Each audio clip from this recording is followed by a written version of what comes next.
جاپانی پہلوان جو صدام حسین کے کہنے پر مسلمان ہوا، پاک بھارت تعلقات بہتر بنانے کے لیے کیا کرنا چاہتے تھے؟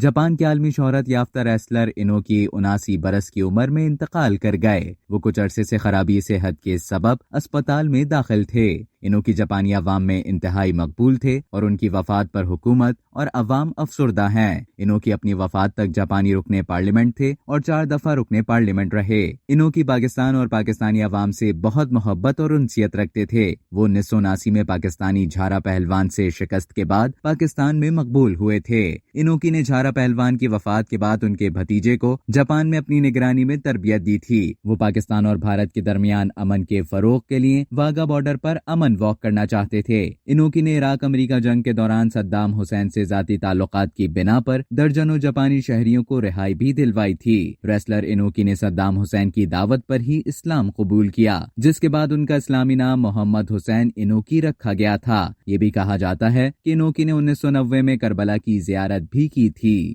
اب تک کے لیے اتنا ہی۔ مزید خبروں اور نیوز اپڈیٹس کے لیے دلی جنگ کی یوٹیوب چینل کو سبسکرائب کریں اور فیس بک کے پیج کو لائک کرنا نہ بھولیں۔